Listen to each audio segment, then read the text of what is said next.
पहले बात होगी जम्मू कश्मीर से आ रही इस वक्त की अहम जानकारी की। जम्मू कश्मीर में नई सरकार बनने के बाद आतंकी घटनाएं बढ़ने लगी हैं।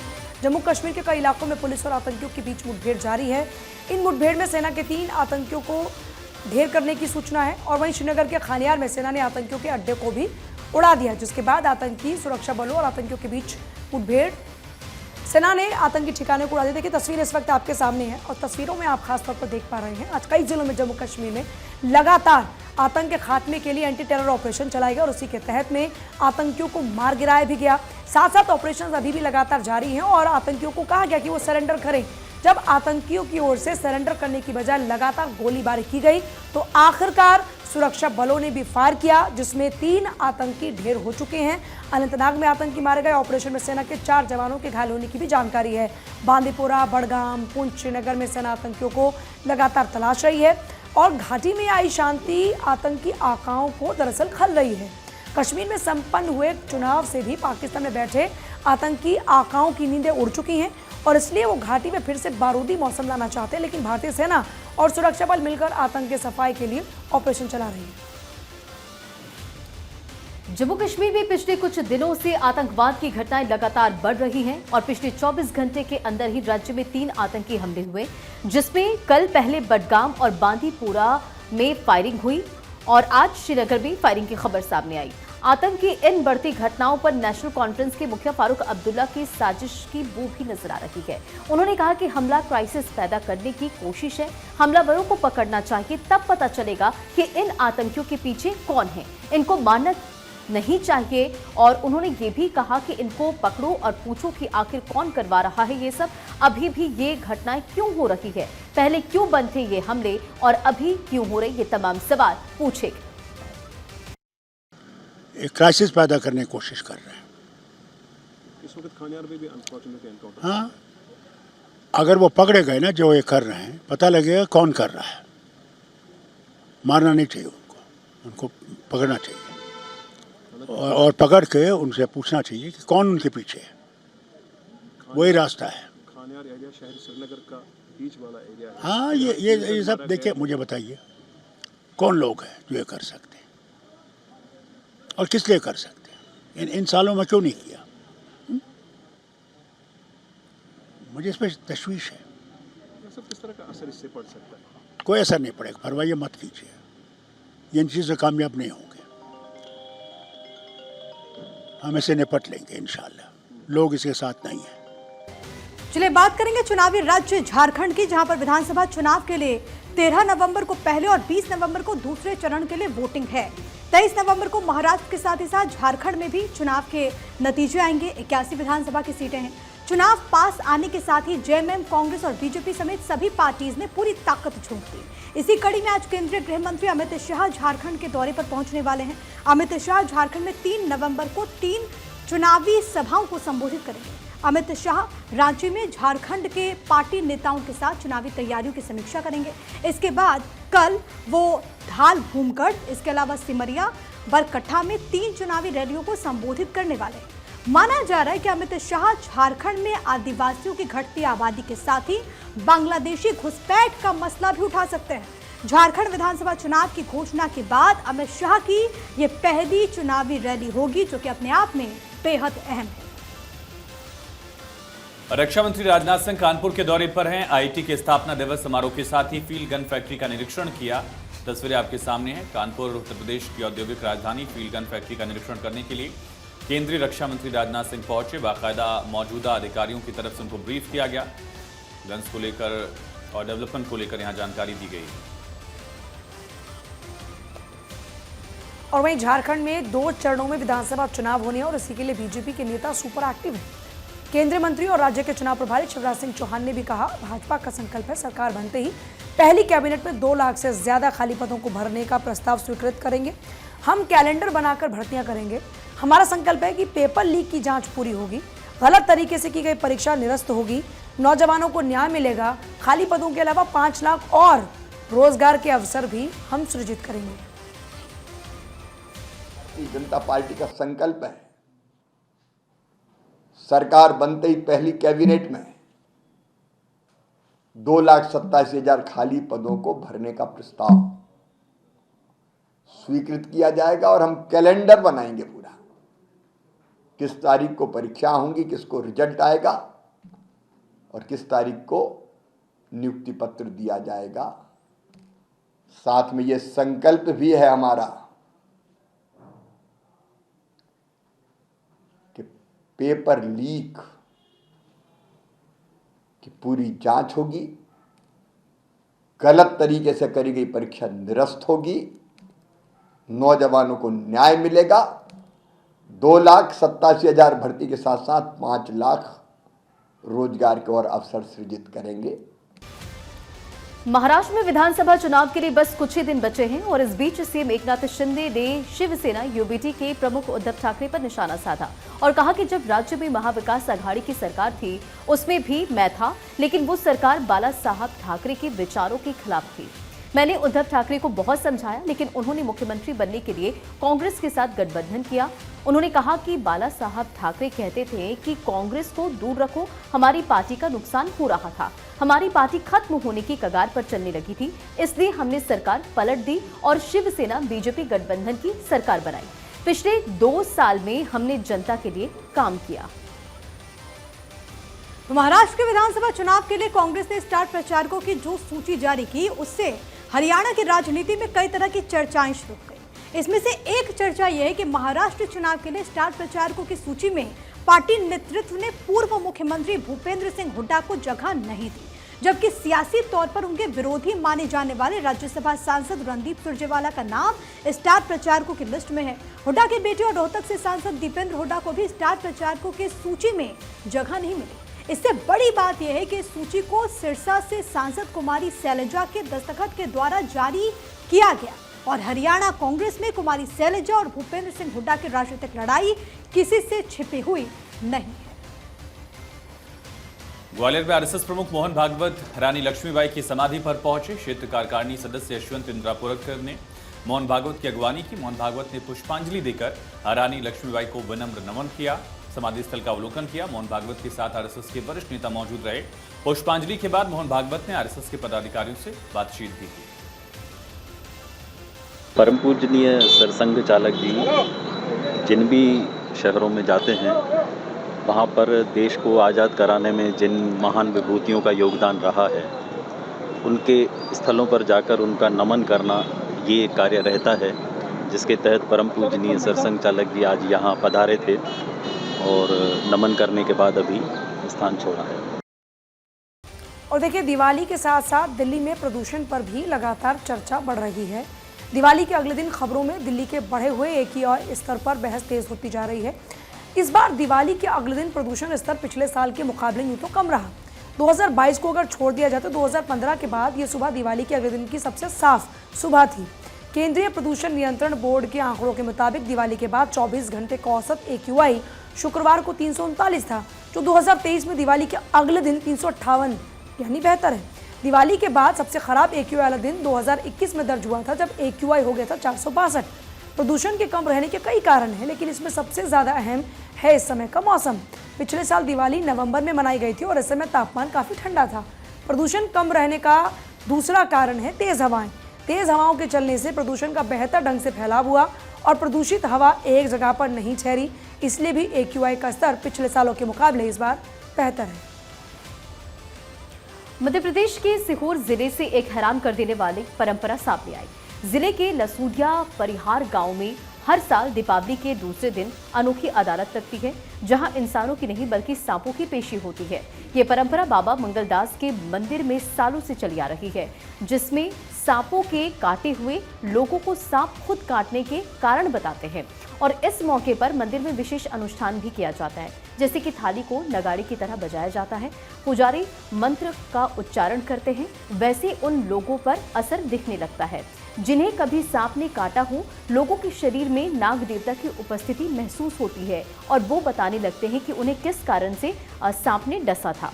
साल में एक बार लगने वाली इस सांपों की अदालत में सर्पदंश पीड़ितों का निःशुल्क इलाज भी किया जाता है और सर्पदंश पीड़ितों को मंत्रों के उच्चारण के इलाज के बाद एक धागा, जिसे बंधेज कहते हैं, उससे बांधा जाता है और दीपावली की पड़वा पर बंदेजधारी महिला पुरुष को सांपों की इस अनूठी पेशी में आना पड़ता है। और मान्यता ये भी है कि नाग देवता स्वयं व्यक्ति के अंदर आकर ये बताते हैं कि उन्हें सांप ने आखिर क्यों काटा था। वहीं दिल्ली के पालम इलाके में देवदास नाम के 55 साल के शख्स की उसके फ्लैट में हत्या कर दी गई। पुलिस को इस हत्या के बारे में तब पता चला जब किसी ने कंट्रोल रूम में कॉल करके इस बारे में जानकारी दी। जब पुलिस मौके पर पहुंची तो बिल्डिंग के फ्लैट से बदबू आ रही थी। पुलिस ने आरोपी को गिरफ्तार कर लिया। ये पूरा वारदात दक्षिण पश्चिम जिला के पालम इलाके की है। डीसीपी सुरेंद्र के मुताबिक उचित रावत ने पूछताछ में बताया कि 21 अक्टूबर की रात तकरीबन 8 बजे जब वो फ्लैट पर पहुंचे तो उस वक्त देवदास शराब पी रहा था और उसने शराब ऑफर भी की। फिर अचानक से उसको गालियां देने लगा। इसके बाद चॉपर उठा करके उसकी हत्या कर दी गई। पुलिस को ये भी बताया गया कि इसके पहले भी देवदास 2 से 3 बार बिना किसी कारण उसे मार चुका है। हत्या के बाद उचित ने शव को कमरे में बंद कर दिया। फिर कपड़े उसने बदले और उस रात वो वहीं पर रुका। 27 अक्टूबर तक आरोपी हर दिन फ्लैट पर आता, बिल्डिंग की मोटर ऑन करता, लेकिन उचित अपने गांव चला गया। जब 30 अक्टूबर को ज़्यादा बदबू आई तो पड़ोसियों ने पुलिस को कॉल किया और आरोपी के पास से खून से सना चॉपर भी बरामद कर लिया गया। मुंबई पुलिस गैंगस्टर अनमोल बिश्नोई को भारत लाने की तैयारी कर रही है। अनमोल पर एनसीपी नेता पूर्व मंत्री बाबा सिद्दीकी की हत्या और 14 अप्रैल को अभिनेता सलमान खान के बांद्रा स्थित घर पर फायरिंग में शामिल होने का शक है। जेल में बंद गैंगस्टर लॉरेंस बिश्नोई का भाई अनमोल 18 आपराधिक मामलों में फरार है। माना जा रहा है कि वो कनाडा में छुपा हुआ है। पुलिस ने यह भी बताया कि उन्होंने अनमोल के प्रत्यर्पण यानी एक्स्ट्राडिशन के लिए अदालत का दरवाजा खटखटाया है। एनआईए ने हाल ही में अनमोल की गिरफ्तारी पर 10 लाख रुपए का इनाम भी घोषित किया था। और वहीं यूपी में मुरादाबाद के गलशहीद इलाके में मर्डर से लेकर अलग अलग राज्यों में लूट डकैती की कई घटनाओं को अंजाम देने वाला फहीम उर्फ एटीएम गिरफ्तार हुआ है। 2.5 लाख के इनामी फहीम को एसटीएफ की टीम ने मुरादाबाद के गलशहीद इलाके से गिरफ्तार किया। गिरफ्तार करने के लिए एसटीएफ की 4 टीम्स लगाई गई थी। फहीम पुलिस की गिरफ्त में आने से बचने के लिए दरअसल अलग अलग राज्यों के अलग अलग शहरों में डकैतियां कर रहा था। और बिहार के सीतामढ़ी मुजफ्फरपुर NH 77 पर देर रात मेला देखने गए 3 दोस्तों की घटनास्थल पर मौत हो गई। घटना RPNS कॉलेज के पास की है।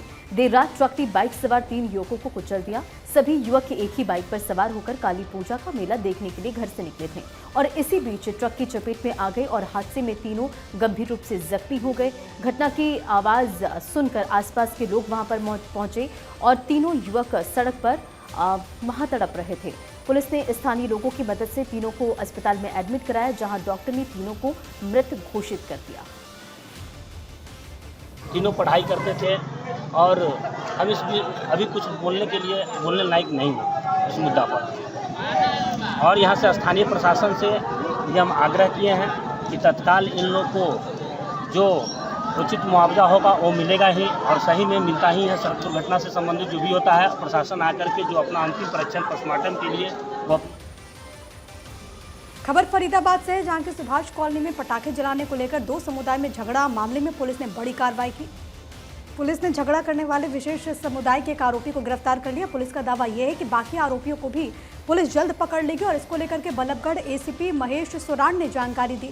उन्होंने हिंदू परिवार के पलायन को लेकर के कहा कि पुलिस सभी के लिए है, किसी को भी पलायन करने की कोई आवश्यकता नहीं है। पंजाब के मोगा में सब्जी मंडी से लगती कई दुकानों में भीषण आग लग गई। जानकारी दमकल विभाग को दी गई, जिसके बाद फायर ब्रिगेड की 12 गाड़ियां पहुंची और बहुत मुश्किल से आग पर काबू पाया गया। बताया यह भी जा रहा है कि आग लगने की वजह से 15 से 16 लाख का नुकसान हुआ है। हालांकि अभी तक आग लगने की जानकारी ये नहीं मिल पाई कि आखिर कारण क्या रहा। वहीं मध्य प्रदेश के शिवपुरी के कोलारस थाने में कंटेनर में आग लगने से 6 कार जली और खाक हो गई। 4 स्कॉर्पियो थी, 2 XUV न्यू कार थी तो जलकर खाक हो गई। कंटेनर भी जलकर खाक हो गया। राहत की बात यह रही कि किसी तरह से कंटेनर चालक ने कूदकर अपनी जान बचा ली और हादसे के बाद पुलिस मौके पर पहुंची। मामले में जांच पड़ताल लगातार जारी है, लेकिन जानकारी निकलकर सामने आई कि कंटेनर महाराष्ट्र बिहार की तरफ जा रहा था और इसी बीच ये हादसा हुआ और उसकी चपेट में कई और गाड़ियां भी आ गई। दिवाली खत्म हो गई है, लेकिन लोगों की शॉपिंग अभी भी जारी है। देश के कई शहरों में अब भी बाजारों में भारी भीड़ देखी जा रही है। तमिलनाडु के शहर इरोड और आसपास के जिलों के तो लोग देर रात तक दिवाली मनाने के बाद शुक्रवार तड़के शॉपिंग के लिए उमड़े और हल्दी के लिए मशहूर इरोड में RKB रोड और ईश्वरन कोविल स्ट्रीट पर दिवाली के बाद स्पेशल सेल का आयोजन किया गया था। इसमें कपड़ों पर 80% तक की छूट दी गई और इन कपड़ों को खरीदने के लिए कई किलोमीटर लंबी लाइन भी नजर आई और कुछ ही घंटे में अधिकांश जो सामान था वो बिक गया और इस दौरान करीब 10 करोड़ रुपए की बिक्री हुई है। ईरान के सुप्रीम लीडर अयातुल्लाह खामेनेई ने इजराइल से बदले का ऐलान कर दिया। ईरान के बैलिस्टिक मिसाइल प्लेटफॉर्म हमले के लिए स्ट्रैटेजिक लोकेशन पर तैनात कर दिए गए हैं। IRGC कमांडर ने कहा कि इजराइल पर अब बड़े हमले किए जाएंगे। उधर इजराइल ने भी ऐलान कर दिया है कि ईरान को परमाणु शक्ति बनने से रोकना उसका सबसे बड़ा लक्ष्य है। ईरान के टारगेट पर भूमध्य सागर में बने इजराइल के ऑयल और नेचुरल गैस फील्ड हो सकते हैं। इनमें पहला नोआ-1 है। इजराइल यहां पर 1999 से गैस निकासी कर रहा है। ईरान का दूसरा टारगेट बन सकता है मारी-B, तीसरा टारगेट बन सकता है तमार गैस फील्ड और चौथा लक्ष्य हो सकता है लेवियाथन गैस फील्ड। ये सभी इजराइल के नेचुरल गैस रिच हैं। दोस्ती के नाम पर कलंक का मामला मुजफ्फरपुर से सामने आया, जहां दो युवकों ने एक छात्रा से पहले दोस्ती की, फिर नजदीकियां बढ़ाई और छात्रा का भरोसा जीतकर अपने जाल में फंसाया। पूरी साजिश के साथ छात्रा को एक दिन कॉलेज छोड़ने के बहाने होटल में बुलाया और खाने पीने के दौरान एक नशीली ड्रिंक पिलाई। छात्रा के साथ घिनौनी वारदात को अंजाम दिया। इसके बाद छात्रा को छोड़कर फरार हो गए। पूरे मामले में पुलिस ने केस दर्ज किया है। एक आरोपी को गिरफ्तार कर लिया, दूसरे की तलाश जारी है। पुलिस उसे ढूंढ रही है। 31/10/24 को थानाध्यक्ष पियर को सूचना प्राप्त हुई कि ग्राम सिमरा में महिला के साथ बलात्कार की घटना घटी है। सूचना के सत्यापन हेतु थानाध्यक्ष पियर द्वारा पियर थाना से महिला पुलिस पदाधिकारी को भेजा गया और इसमें पीड़िता द्वारा 2 लोगों को नामजद किया गया था। इसमें से थानाध्यक्ष के नेतृत्व में महज 1 घंटे के अंदर कांड दर्ज होने के आरोपी को गिरफ्तार कर लिया गया है। एक अन्य अभियुक्त की गिरफ्तारी शेष है, जिनको जल्दी ही हम गिरफ्तार कर लेंगे। धान की कटाई के बाद किसान अपनी पराली को जला रहे हैं, जिस वजह से सरकार चिंतित है। किसान पराली ना जलाएं, इसके लिए सरकार किसानों को पराली संभालने के लिए मशीनरी पर सब्सिडी भी दे रही है, लेकिन इसके बावजूद कई किसान पराली को अभी भी आग लगा रहे हैं। प्रदूषण इससे बढ़ रहा है लगातार और पराली के धुएं को लेकर सुप्रीम कोर्ट का भी कड़ा रुख रहा है।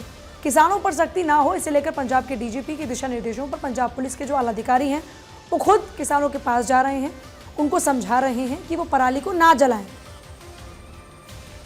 और बिहार के सासाराम के मुबारकगंज में रोहतास पुलिस ने एक बड़ी कार्रवाई करते हुए कई घरों में छापेमारी की है। पुलिस को सूचना मिली थी कि इलाके में हथियारों का जखीरा और नशीले पदार्थों का कारोबार चल रहा है और इस सूचना के आधार पर SP रोशन कुमार ने खुद दल बल के साथ छापेमारी का नेतृत्व किया। छापेमारी के दौरान पुलिस ने कई आधुनिक हथियार, हेरोइन और साथ ही साथ लैपटॉप और मोबाइल फोन भी बरामद किए। पुलिस ने अब तक 10 से अधिक लोगों को हिरासत में लिया है। इस पूरे मामले को लेकर पूछताछ भी की जा रही है।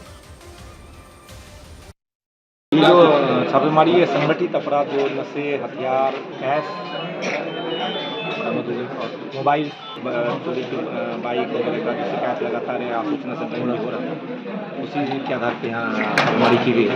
उसमें काफ़ी चीज़ें बरामद हुई है। इसके बारे में विस्तृत जानकारी हम लोग आपको। और अब खबर खेल के मैदान से। भारतीय टीम न्यूजीलैंड के खिलाफ मुंबई टेस्ट की पहली पारी में 263 रन पर ऑल आउट हो गई। मेजबान टीम केवीओ पर महज 28 रन की बढ़त ले पाई। दूसरी पारी में न्यूजीलैंड ने 4 विकेट खोकर 94 रन बना लिए। विल यंग और डेरिल मिचेल क्रीज पर हैं। रचिन रविंद्र 4 रन बनाकर आउट हुए। अश्विन ने विकेटकीपर ऋषभ पंत के हाथों कैच कराया। वॉशिंगटन सुंदर ने डेविन कॉनवे और आकाशदीप ने कप्तान टॉम लाथम को आउट किया। और फिलहाल जो स्कोर है वो 131 पर 6 है न्यूजीलैंड की हम बात करें। खबर छत्तीसगढ़ से है। बस्तर संभाग मुख्यालय जगदलपुर में बस्तर ओलंपिक 2024 के अंतर्गत विकासखंड स्तर पर खेल प्रतियोगिताएं 1 से 15 नवंबर के मध्य आयोजित की जा रही हैं। इसका उद्घाटन मुख्यमंत्री विष्णुदेव साय ने किया। कार्यक्रम की शुरुआत करने के साथ ही प्रतियोगिता के शुभंकर को भी लॉन्च किया। खेल एवं युवा कल्याण विभाग की ओर से आयोजित इस कार्यक्रम में आदिवासी खिलाड़ी अपना जौहर दिखाएंगे। बस्तर ओलंपिक की तैयारी की दृष्टि से शुभंकर और लोगो का लोकार्पण किए हैं। आगामी 5 नवंबर से लेकर 10 दिसंबर तक बस्तर ओलंपिक का आयोजन होगा और इसमें 1,65,000 से ज़्यादा लोग अपना पंजीयन कराए हैं। और इस बस्तर ओलंपिक का मुख्य उद्देश्य बस्तर के लोगों को और विशेषकर जो युवा हैं उनको विकास की मुख्यधारा से जोड़ने का है।